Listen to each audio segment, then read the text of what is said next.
Kita lihat dalam firman Tuhan, Kisah Rasul pasal yang pertama, ayat 6 sampai ayat yang ke-11. Kisah Rasul pasal yang pertama, ayat 6 sampai ayat yang ke-11. Yesus terangkat ke sorga. Maka bertanyalah mereka yang berkumpul di situ, Tuhan, maukah engkau pada masa ini memulihkan kerajaan bagi Israel? Jawabnya, engkau tidak perlu mengetahui masa dan waktu yang ditetapkan Bapa sendiri menurut kuasanya. Ayat 8, tetapi kamu akan menerima kuasa kalau Roh Kudus turun ke atas kamu. Dan kamu akan menjadi saksiku di Yerusalem, di seluruh Yudea dan Samaria, dan sampai ke ujung bumi. Sesudah ia mengatakan demikian, terangkatlah ia, disaksikan oleh mereka, dan awan menutupnya dari pandangan mereka. Terjemahan Inggris berkata, The Message berkata, the empty sky. Langit, mereka melihat langit yang kosong. Ketika mereka sedang menatap ke langit waktu ia naik itu, tiba-tiba berdirilah dua orang yang berpakaian putih dekat mereka, dan berkata kepada mereka, hai orang-orang Galilea, mengapa kamu berdiri melihat ke langit? Yesus ini yang terangkat ke sorga, meninggalkan kamu, akan datang kembali dengan cara yang sama, seperti kamu melihat dia naik ke sorga. Pada ayat yang ke-11 Alkitab mengatakan dalam Alkitab The Message, kalau Bapak Ibu punya Alkitab The Message, kalau ada di multimedia boleh ditampilkan. Alkitab berkata bahwa mereka melihat the empty sky, langit yang kosong. Mereka menatap langit yang kosong. Bapak Ibu bayangkan mereka berhadapan dengan Yesus face to face, muka dengan muka. Lalu Yesus berkata begini, mereka bertanya kepada Yesus begini, Tuhan maukah engkau pada masa ini, masa sekarang ini, ya, memulihkan kerajaan bagi Israel? Kenapa mereka minta itu? Karena Israel pada masa itu sedang dijajah oleh kekaisaran Romawi. Dan ketika mereka melihat hidup dengan Yesus 3,5 tahun, dan melihat bagaimana mujizat demi mujizat terjadi, setiap perkataannya ada kuasa, ada power and authority di sana. Ada mujizat terjadi, dan ada perkara-perkara ilahi terjadi di sana. Mereka percaya dan sangat percaya bahwa dia adalah raja yang datang untuk memimpin mereka, untuk membawa pemulihan di atas Israel. Tapi Yesus menjawab mereka, jawabnya, engkau tidak perlu mengetahui masa dan waktu. Masa dan waktu di sini adalah kairos. Saudara dan saya, kita nggak pernah tahu tentang kairos Tuhan. Apa itu kairos? Kairos adalah waktu Tuhan bagi saudara. Kita nggak pernah tahu. Kita semua punya problem, semua punya ujian kehidupan. Dalam keluarga ada masalah, dalam bisnis ada problem, dalam pelayanan pun ada problem, dalam pendidikan pun ada problem. Semua kita punya masalah. Dari cara Anda lihat saya, semua bermasalah. Mukanya semua ada dalam persoalan dan masalah. Tapi saya percaya juga, masalah yang saudara dan saya alami tidak melampaui kekuatan saudara. Alkitab berkata pada waktu kamu dicobai, Tuhan datang memberikan kepada kita jalan keluar supaya kita dapat menanggungnya. 1 Korintus 10 ayat yang ke-13. Jadi kalau saudara berkata, masalahku besar Pak Pendeta, persoalanku gede Pak Pendeta, seperti gunung tinggi, saya beritahukan kepada Anda, Alkitab berkata, persoalan-persoalan yang kamu alami, persoalan biasa, tidak melampaui kekuatanmu. Jadi ketika itu sampai kepada saudara, Tuhan sudah ukur bahwa itu tidak melewati 1 ons pun, tidak melewati, dan tidak kurang 1 ons pun. Karena Tuhan tahu bahwa semua persoalan yang datang dalam hidup kita melatih kita semakin dewasa dengan Tuhan. Atau yang kedua, membawa kita semakin jauh daripada Tuhan. Dan Yesus berkata, engkau tidak perlu mengetahui masa dan waktu. Ingat mau, masa dan waktu Tuhan, Anda dan saya tidak perlu ikut campur tangan. Tidak perlu mikir. Dan banyak orang mikir, kapan ya ada jalan keluar, kapan ya ada ada terobosan, kapan. Anda akan stres. Anda akan stres. Dan Anda akan linglung. Anda akan lemah. Lama-lama akan berpengaruh ke tubuhmu, berpengaruh ke jiwamu. Jiwa ada pikiran, perasaan, dan kehendak.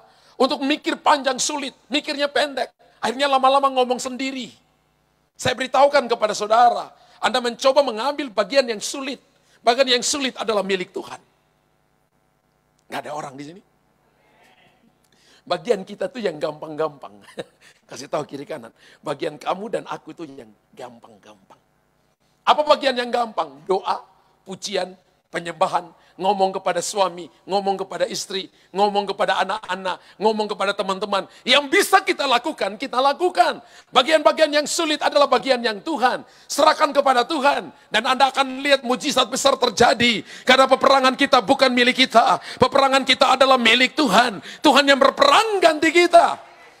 Saya bayangkan ketika mereka melihat ke langit. Lalu lagi baru lihat face to face. Lalu tiba-tiba awan datang.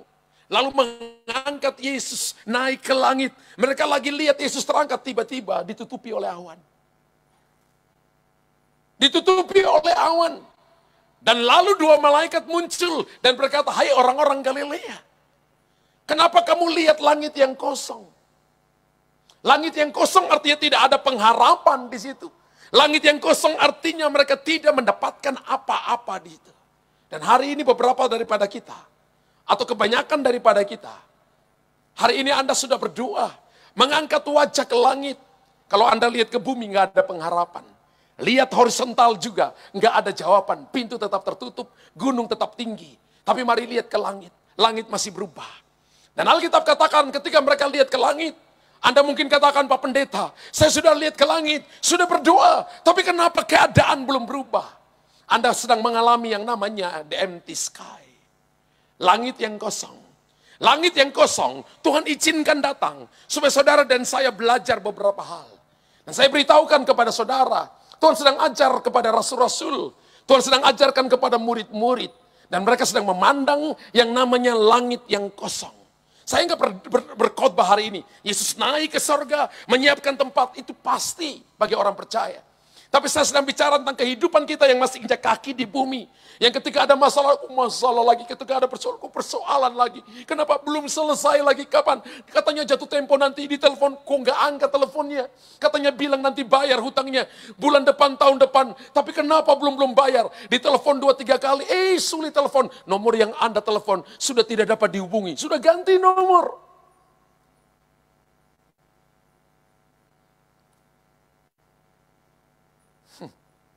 Muka Anda muka ceria, bukan muka stres ya.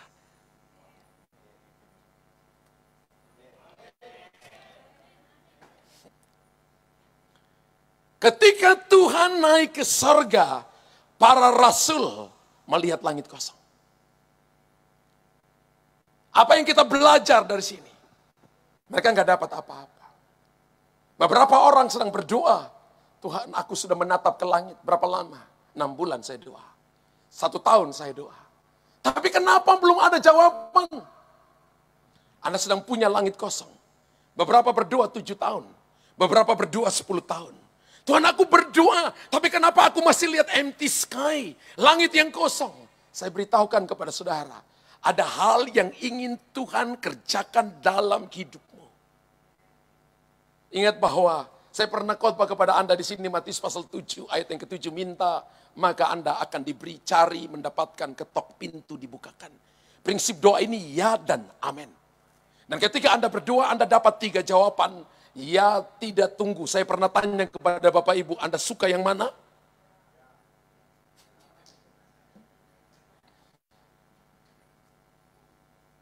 Tidak dan tunggu pun itu adalah jawaban Tuhan. Jadi hari ini Anda harus berdiri di hadapan Tuhan dan mengaku berkata begini, "Saya siap untuk terima ya, tidak, dan tunggu." Menurut waktunya dan bukan waktunya kita. Ketika kehidupan kekristenan seperti ini, Anda akan mengalami mujizat every day. Kenapa saudara stres? Kenapa saudara dan saya mengalami jalan buntu? Kenapa Anda dan saya nggak bisa tidur pada waktu malam? Kenapa Anda tertekan? Kenapa Anda mengalami seperti Anda ngomong yang tidak benar? Ngomong tidak ada aturannya. Berpikir tidak jelas dalam segala hal yang Anda alami. Ingat baik-baik. Anda sedang mengambil yang namanya bagian Tuhan. Terganggu di jiwa, lama-lama sakit jiwa. Dan Anda harus dibawa ke rumah sakit jiwa.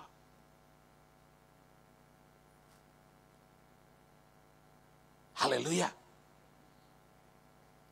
Bapak Ibu pikir saya sebagai hamba Tuhan dengan istri, kami enggak alami persoalan, alami. Saya boleh tanya istri saya, ketika problem masalah datang, Apa yang saya lakukan? Saya selalu bilang untuk istri saya, jangan ganggu saya mau tidur.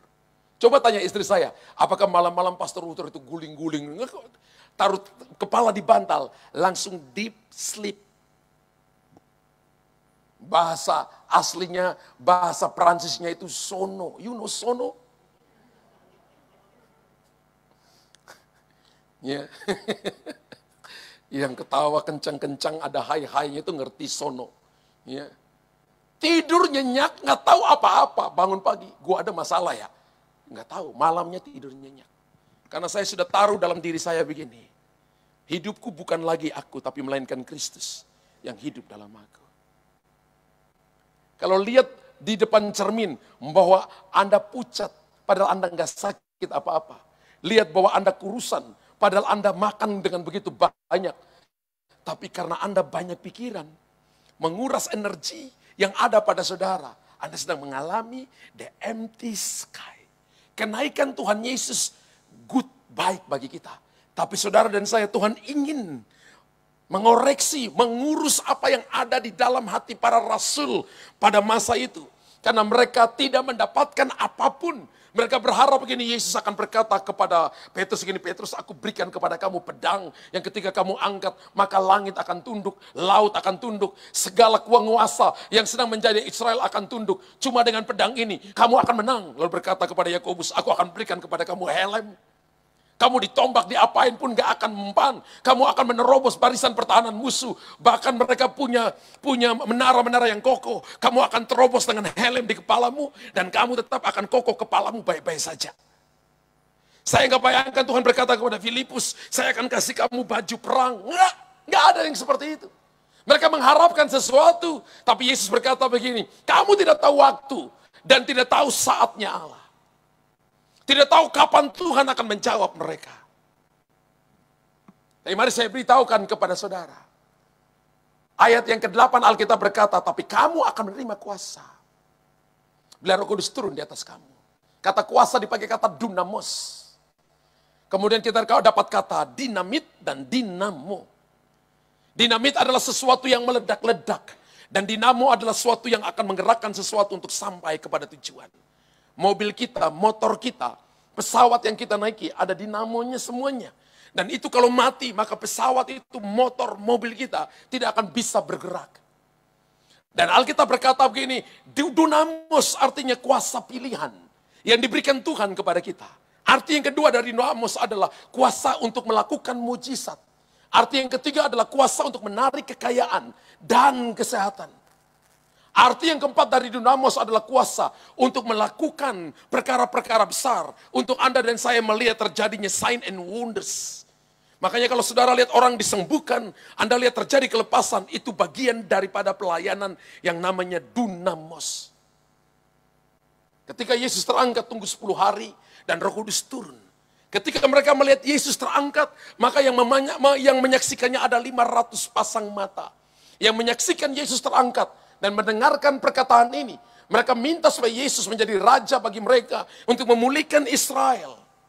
Tapi Yesus menjawab mereka, engkau tidak perlu mengetahui masa dan waktu yang ditetapkan Bapa sendiri menurut kuasanya. Haleluya. Tapi pada waktu Roh Kudus turun, yang namanya hari ke-50 atau Pentakosta, maka yang menunggu di loteng atas Yerusalem atau di upper room cuma 120 orang. Saya pernah masuk di upper room, saudara. Yaitu mungkin 150 orang masuklah. Iya. 150 orang masuk karena pada masa itu mereka juga sedang ketakutan. Tapi dari 500 orang, hanya 120 yang menunggu, di mana 380. 380 berkata begini, mana janji Tuhan, katanya Yesus janji pulihkan kerajaan Israel. Tapi dia sudah terangkat, siapa yang menolong kami? Mereka tidak lagi punya pengharapan. Dan mereka berkata begini, ayo pergi jalan-jalan, ayo kita pergi ke mall, ayo kita pergi, gak usah ibadah-ibadah, gak usah doa-doa, gak usah baca Alkitab, gak usah punya saat teduh di hadapan Tuhan. Mayoritas pergi. Tapi hanya 120 orang yang mengalami di mana mereka dibaptis oleh Roh Kudus. Mereka alami itu pada tahun 30. Dan mereka berbicara dalam 70 bahasa yang baru. Yang bukan bahasa mereka, bukan bahasa orang Galilea. Bukan bahasa Ibrani. Tapi mereka bicara dalam 70 bahasa yang pada waktu itu sedang berkumpul di Yerusalem. Dan orang-orang itu bisa ngerti, orang Syria bisa ngerti mereka bicara Syria. Orang Arab bisa mengerti mereka bahasa Arab. Mungkin juga hari itu, siapa tahu ada orang Asia yang kita nggak tahu. Orang Eropa, mereka bicara. Itu yang namanya baptisan Roh Kudus menurut Kisah Rasul pasal yang kedua.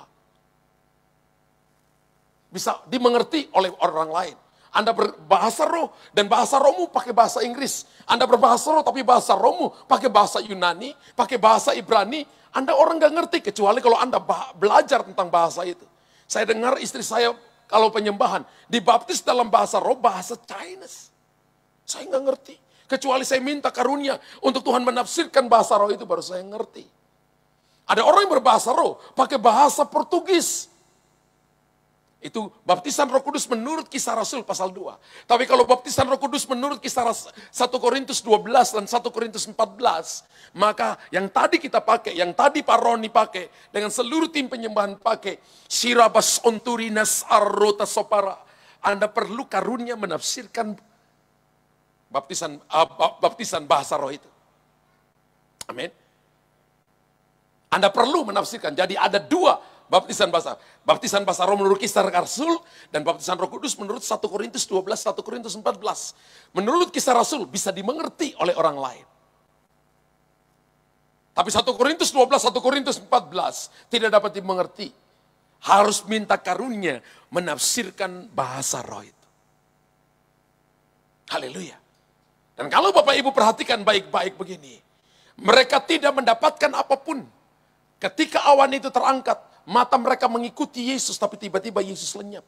Ditutupi oleh awan itu. The empty sky, langit yang kosong. Beberapa orang berharap kepada Tuhan, tapi belum ada jawaban. Beberapa orang berdoa kepada Tuhan, tapi belum ada jawaban. Ternyata masalahnya bukan pada jawabannya. Masalahnya ada di dalam dirinya. Makanya itu Tuhan ingin mengurus dua hal dalam pengalaman di mana mereka mengalami yang namanya the empty sky itu. Dan kalau Tuhan urus 2000 tahun yang lalu, sampai hari ini pun Tuhan masih urus. Sampai hari ini Tuhan masih urus. 31 tahun lebih saya melayani Tuhan. Dan saya lihat itu masih ada di dalam pelayanan. Masih ada di dalam gereja. Masih ada dalam diri anak-anak Tuhan. Masih ada dalam diri hamba-hamba Tuhan. Dan kalau tidak diurusin, Anda nggak akan lihat Yesus datang pada kali yang kedua. Karena ayat yang ke-11 katakan begini, aku akan datang pada kali yang kedua dengan cara engkau lihat dia naik ke surga. Seperti itu juga dia akan datang dengan cara yang sama. Maka hal yang pertama yang perlu kita urusin adalah agenda pribadi para rasul. Apa agenda pribadi mereka? Keinginan tersembunyi itu agenda pribadi. Apa keinginan tersembunyi mereka? Ingin menjadi pemimpin terkemuka. Ingin menjadi tangan kanannya Tuhan.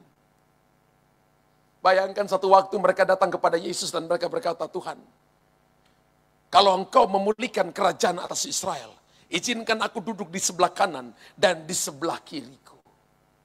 Lalu Yesus marahin mereka. Dan Yesus katakan urusan dudukan engkau di sebelah kiri atau di sebelah kanan bukan urusanku. Aku datang di sini untuk melakukan kehendak Bapakku. Tapi itu adalah urusan Bapakku untuk mendudukan engkau dimanapun Bapakku mau. Saudara perhatikan baik-baik. Mereka punya agenda pribadi. Mereka punya keinginan pribadi. Wow, keinginan yang tersembunyi.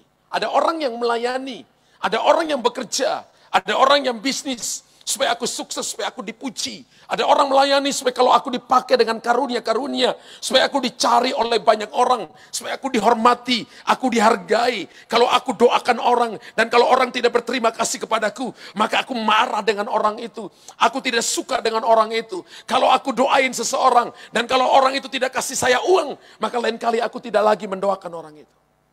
Satu waktu ada seorang gembala, dia ketemu dengan saya karena kenal baik dengan saya dan dia katakan, Pastor Luther, saya punya salah satu pekerja dipakai seperti Pastor Luther.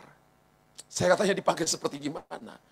Dia kalau lihat orang langsung Tuhan beritahukan kepada dia apa tentang orang itu sekalipun dia tidak kenal. Saya katakan puji Tuhan itu kan bantu kamu. Karena tujuan daripada orang dipakai dengan karunia-karunia bukan untuk menyombongkan diri, tapi untuk Saudara, equip the saint, memperlengkapi orang kudus, menolong tubuh Kristus supaya mereka berkembang, bertumbuh ke arah Tuhan. Dan dia katakan begini, satu waktu, salah satu pekerja kami itu seorang bisnismen yang sedang punya bisnis yang sedang cooling down. Lalu kemudian Tuhan taruh sesuatu kepada dia dan dia pergi ke rumahnya. Kemudian dia berdoa, dia bernubuat kepada orang itu. Dan dia bernubuat dengan jangka waktu sekian dan Tuhan berkata gini, kamu akan dipulihkan. Benar seperti yang dikatakan oleh salah satu pekerja kami ini. Maka dalam jangka waktu itu Tuhan pulihkan bisnisnya dan mengembalikan semua yang hilang, bahkan 2 kali lipat. Saya katakan puji Tuhan, salahnya di mana? Dia katakan begini, setelah dipulihkan dan dia tahu, pekerja saya ini tahu, maka dia pergi ke rumah salah satu pekerja kami, jemaat kami itu, yang bisnis itu. Dan dia tanya begini, kan kamu sudah dipulihkan Tuhan bisnismu. Kamu sudah diberkati Tuhan dalam keuangan. Mana bagianku?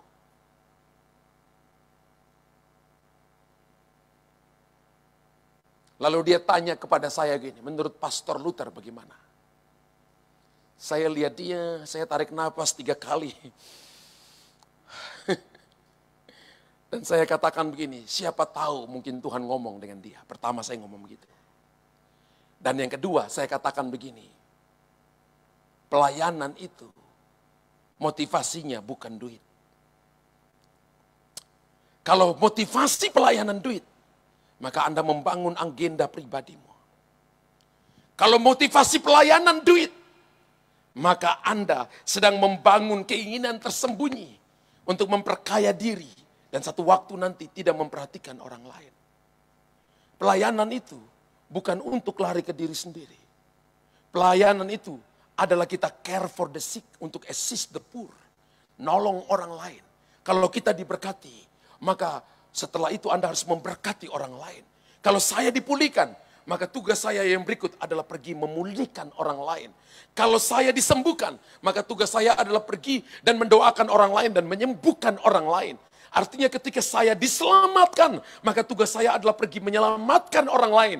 Tuhan tidak berkata kalau kamu sudah selamat, maka kamu hanya urus diri sendiri. Kalau kamu lihat orang berjalan kepada kematian, tidak perlu urusin dia. Tidak perlu belokkan yang namanya kereta kematian itu dan membawanya kepada jalan kebenaran. Tidak seperti itu.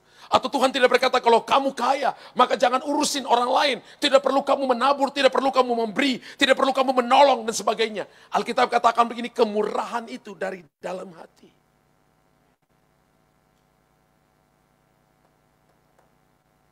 Saya katakan kepada teman saya gembala ini, orang boleh punya karunia, tapi karunia harus dituntun oleh karakter. Kalau orang berkarunia tanpa karakter, itu sepasang burung Raja Wali yang patah 11 sayapnya, maka dia akan muter-muter. Orang ini tidak akan nolong kamu, tapi dia pasti akan mengacaukan pelayanan. Karena motivasinya adalah lari kepada diri sendiri. Dia pakai karunia, lari kepada diri sendiri. Tadi saya katakan begini, yang pertama siapa tahu Tuhan suruh dia lakukan itu. Tapi kalau kamu lihat 2-3 kali lakukan, maka kamu harus panggil orang ini. Kamu harus ngomong dan disiplinkan dia kalau itu terjadi di jemaat. Haleluya. Beberapa orang mengalami the empty sky untuk mengurusi agenda pribadi. Amin. Saya ingat ketika kita membangun rumah Tuhan yang ada di Makassar. 2015, taruh batu pertama saudara. Minta Pak Wali Kota datang dan meletakkan batu pertama. Dan beberapa teman tanya kepada saya, Pak Pendeta, berapa lama pembangunan ini?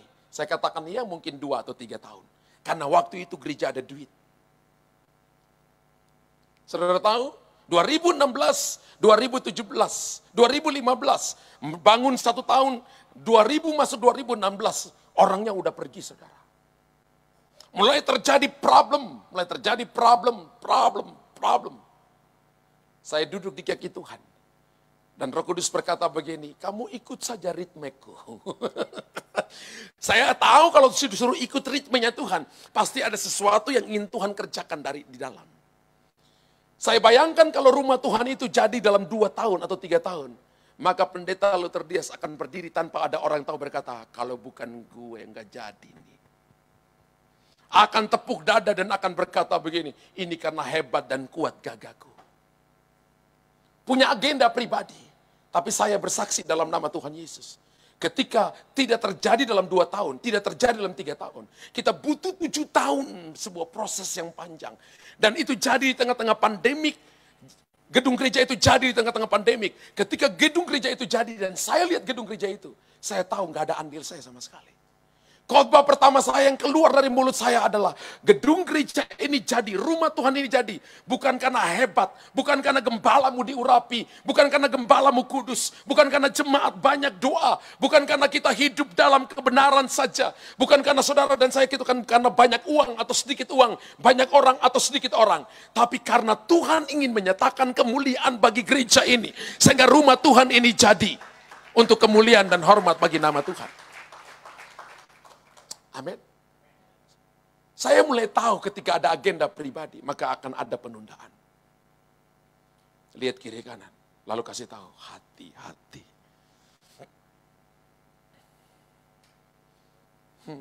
Benar. Kami punya uang. 2015, 2016, 2017, gereja punya duit. Orang tanya kepada saya, ya 3 tahun.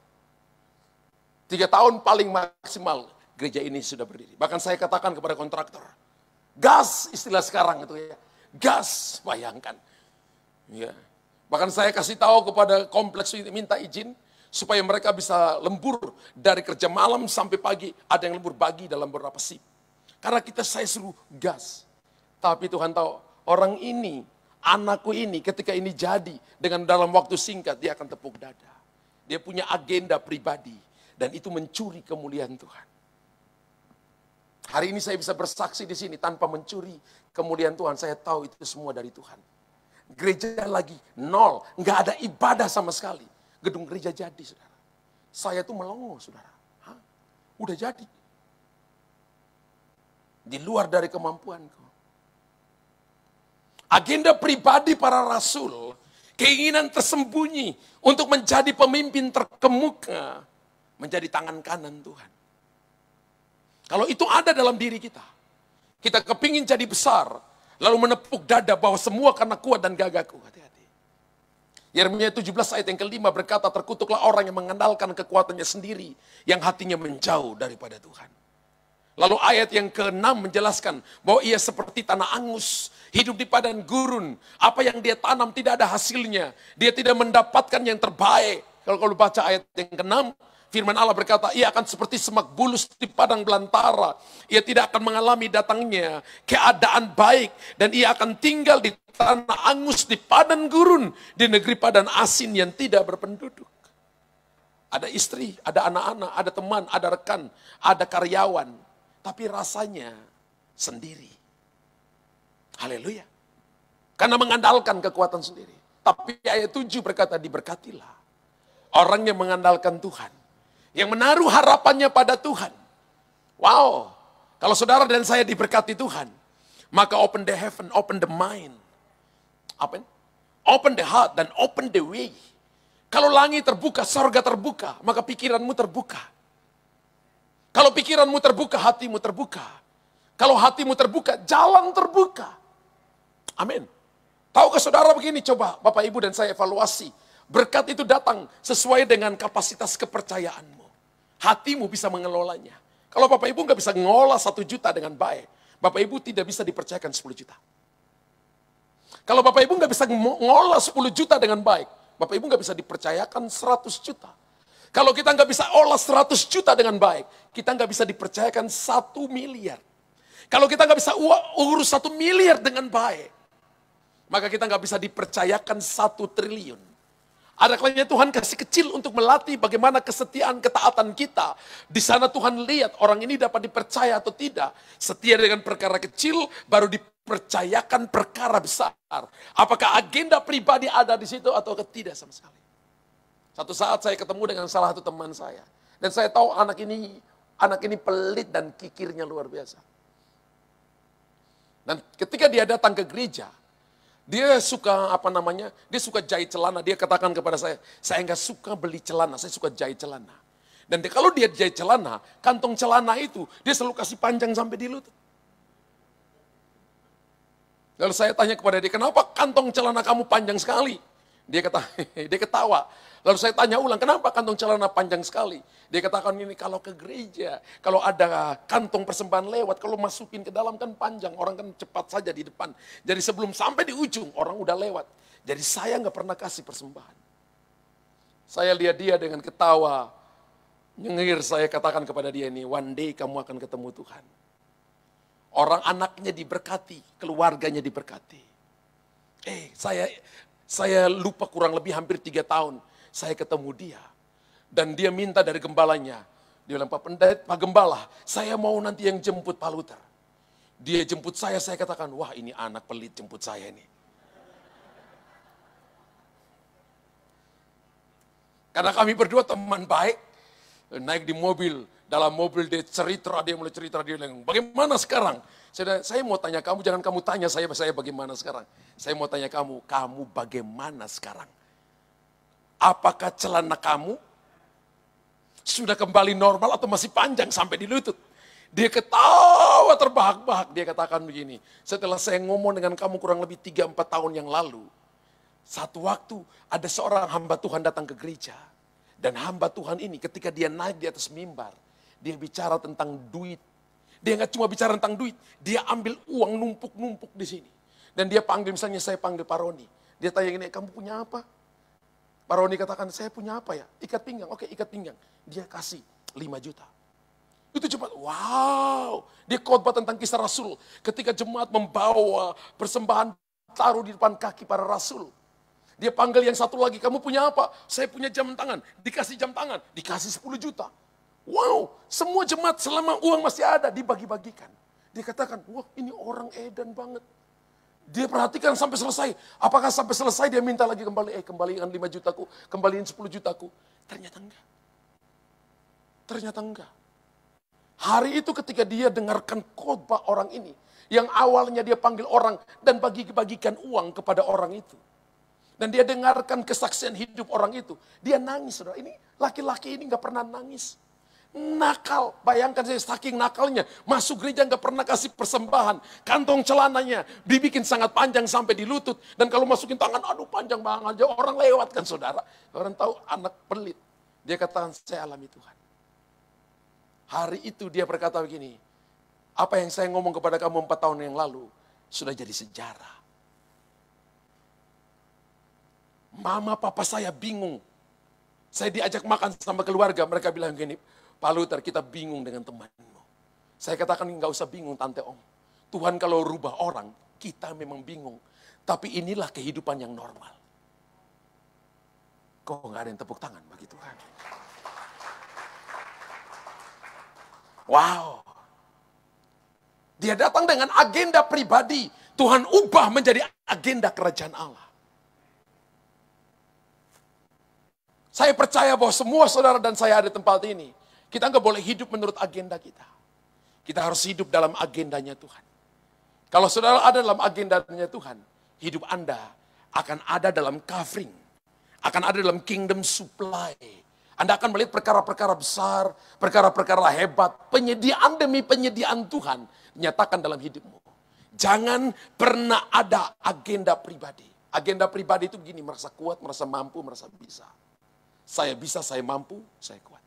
Undangan datang kepada mereka, datang kepada mereka.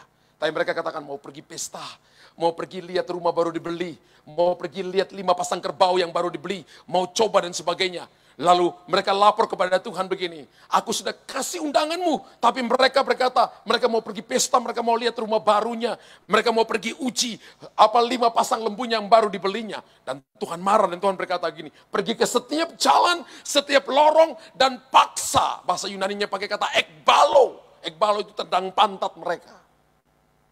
Supaya rumahku harus penuh. Orang-orang yang dipaksa adalah orang-orang cacat, orang-orang lumpuh, orang-orang buta, orang-orang yang butuh pertolongan orang lain. Akan penuh di rumahnya Tuhan. Sedangkan orang-orang yang mampu, yang bisa, mereka ditinggalkan di luar. Kenapa? Hidup dengan agenda pribadi. Khotbah ini bukan cuma untuk saudara, untuk saya juga. Karena khotbah ini sebenarnya untuk para rasul. Siapa di sini yang sudah rasul? Kalau hari ini Tuhan bicara kepada saudara, Tuhan juga bicara untuk saya. Nggak boleh ada agenda pribadi. Nggak boleh ada nilai apapun ketika kita dipanggil, dipakai Tuhan dengan hebat. Satu saat saya ingat saya doain seorang ibu yang kanker payudara di sebelah kanannya sudah 3 tahun. Dan dokter berkata bahwa dia stadium 4, bahwa dia sudah berobat ke luar negeri dan habiskan uang kurang lebih hampir 2 miliar. Saya ingat sekali. Dan hari itu saya dengar Roh Kudus bicara kepada saya. Ada ibu di sini yang duduk di barisan ini. Yang bagian dari belakang hitung dari belakang, urutan dari hitung belakang ke depan itu. Nomor 5 dari belakang. Ibunya itu maju, saudara. Dan dia katakan apa yang pastor ngomong tadi benar. Dan saya doakan dia. Setelah didoain dia, saya minta ibu pergi ke kamar mandi dan periksa. Dan dia tanya-tanya gini, benjolannya sebesar apa? Dia katakan benjolannya itu sudah lebih besar dari kelereng. Dan itu sudah pecah, sudah mulai pecah. Ketika dia pergi periksa ke kamar mandi, saya sudah mulai khotbah. Saya katakan kalau ibu datang, ibu langsung melambaikan tangan kalau itu lenyap. Kalau tidak, ibu diam aja dulu di kursi. Saudara tahu, dia pergi periksa mungkin 2-3 menit. Dan setelah dia kembali, dia bukan cuma lambaikan 1 tangan, dia lambaikan 2 tangan seperti ini. Lalu saya panggil dia, apa yang terjadi? Tidak ada benjolan, pastor. Saya sudah cari-cari, di manakah ada benjolan. Sama sekali lenyap dan tidak ada benjolan. Tuhan sudah sembuhkan saya. Saudara dengar, stadium 4. Dan dokter katakan begini, hidupmu sudah nggak lama lagi. Dan dia cuma hanya hidup berharap dengan mujizat. Tapi hari itu Tuhan sembuhkan dia. Saudara, kalau kita datang dengan agenda Tuhan, mujizat bisa terjadi hari ini untuk Anda. Karena itu agendanya Tuhan. Tapi kalau kita datang dengan agenda pribadi di hadapan Tuhan, Tuhan bilang orang ini datang hanya cuma memperalatku. Kalau aku jawab dia, maka 20 tahun lagi baru dia datang menghadap aku lagi. Bapak Ibu bisa ngerti apa yang saya katakan? Karena Anda punya masalah, Anda punya problem, Anda punya pergumulan. Lalu kita cari Tuhan, tolong aku Tuhan. Tuhan, aku punya masalah besar. Tuhan bilang, gue juga tahu, tanpa ngomong pun aku tahu. Tuhan, itu orang tipu aku. Aku juga tahu kamu ditipu. Haleluya. Sikap hati kita harus selaras dengan sikap hati Tuhan. Dan Anda akan melihat mujizat terjadi dalam hidupmu. Kenaikan Tuhan Yesus menunjukkan bahwa harapan murid-murid besar supaya Yesus memulihkan Israel. Tapi Tuhan berkata itu bukan. Apa yang mereka lihat dengan mata, betul mereka ada di bawah naungan penjajahan Romawi. Tapi ini nanti masa dan waktunya Tuhan. Harus menunggu waktunya Tuhan. Dan Alkitab katakan begini, Tuhan berkata begini, kamu akan menerima kuasa. Kamu akan menerima sesuatu yang ilahi, yang tidak akan bisa dikekang oleh penjajah.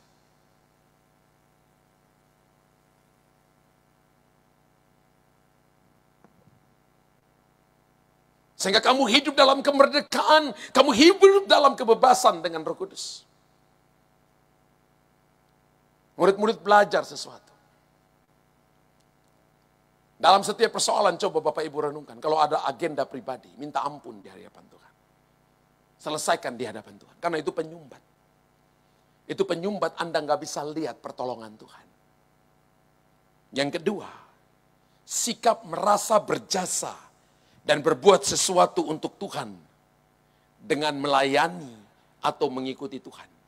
Makanya tadi saya katakan, sebenarnya khotbah ini untuk kita semua.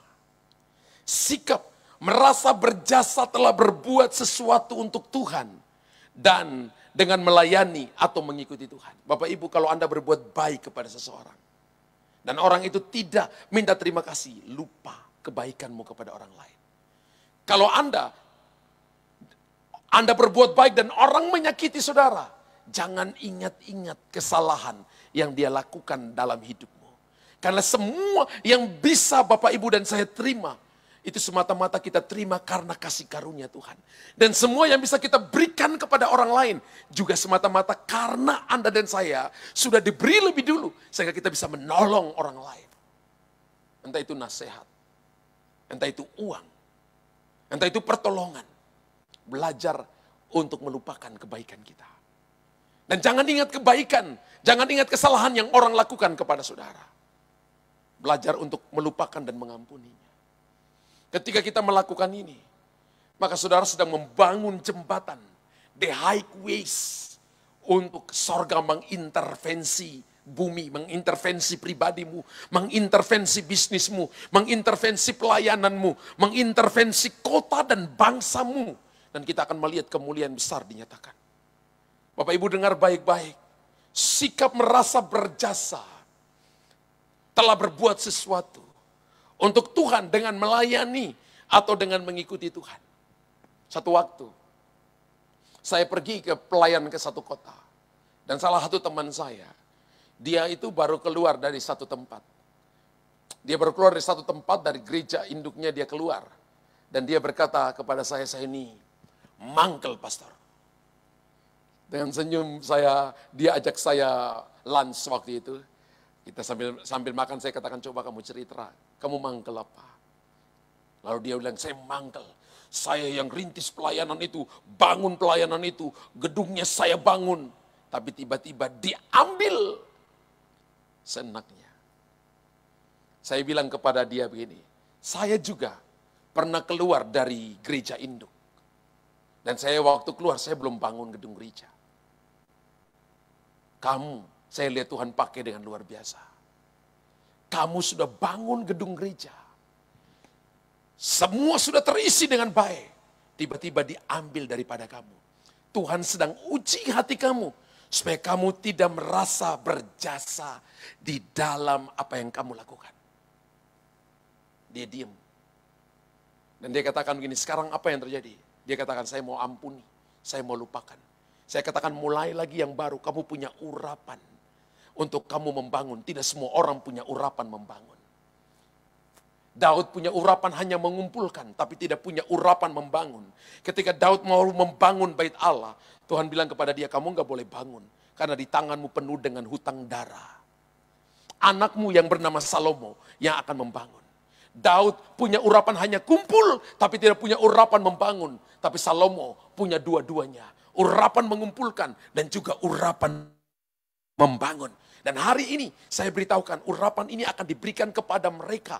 Kepada gereja Tuhan, kepada orang percaya yang melayani tanpa merasa berjasa.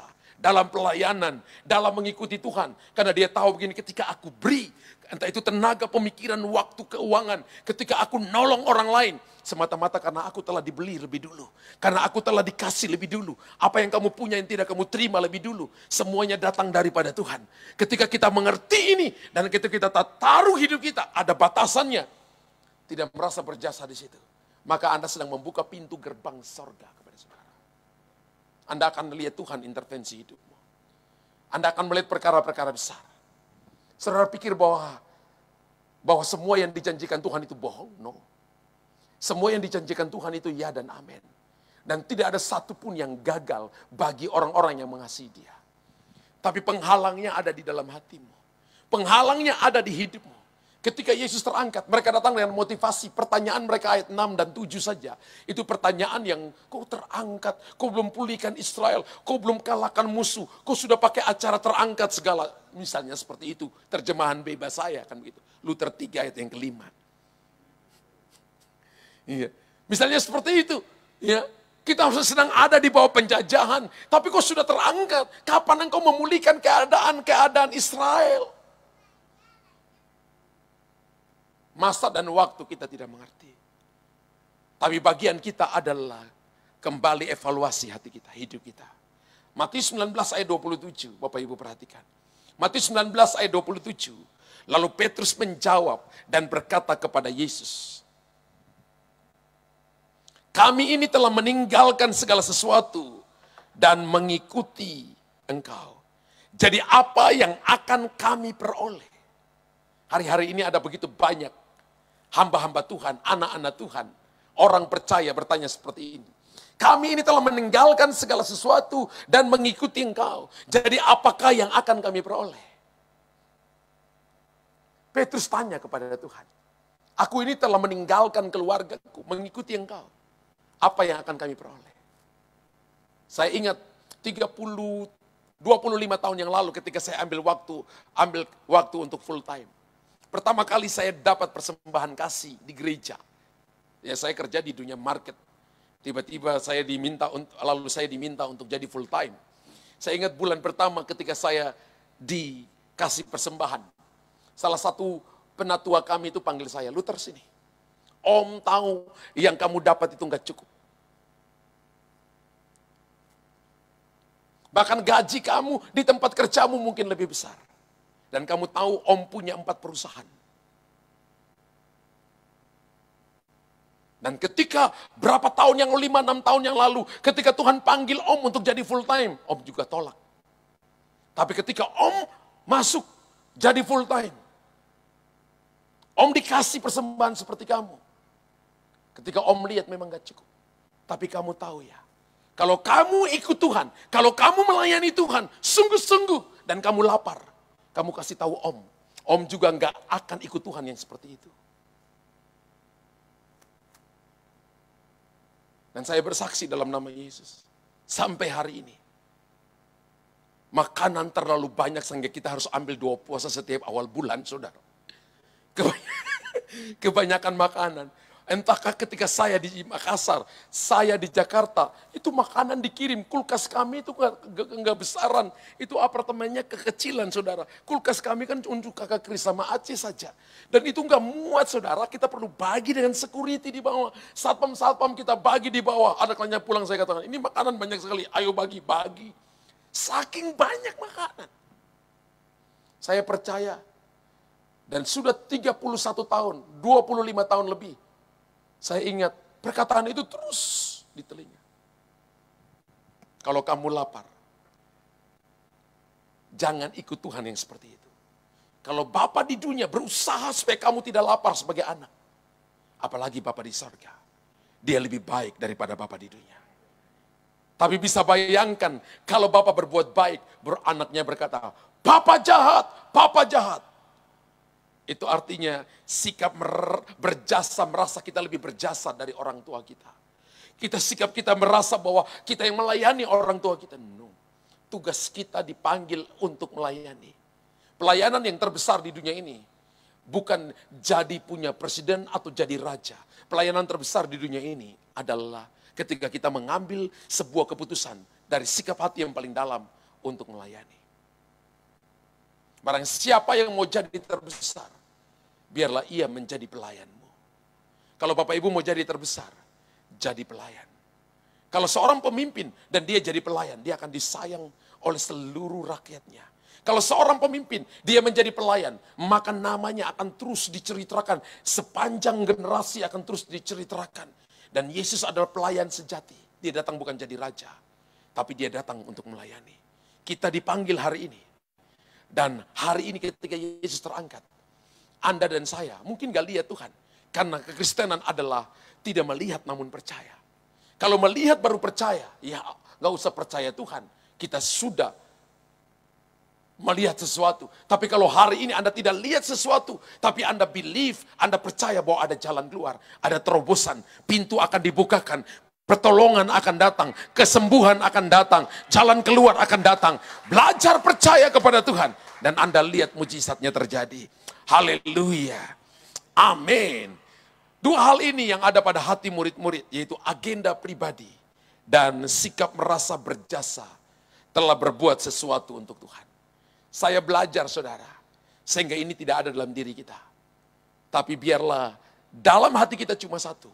Kalau saya bisa nolong orang, kalau saya bisa mendoakan orang, ini semata-mata karena karunia yang Tuhan taruh dalam hatiku. Tuhan berkati saudara. Puji Tuhan, tepuk tangan sekali lagi bagi Tuhan.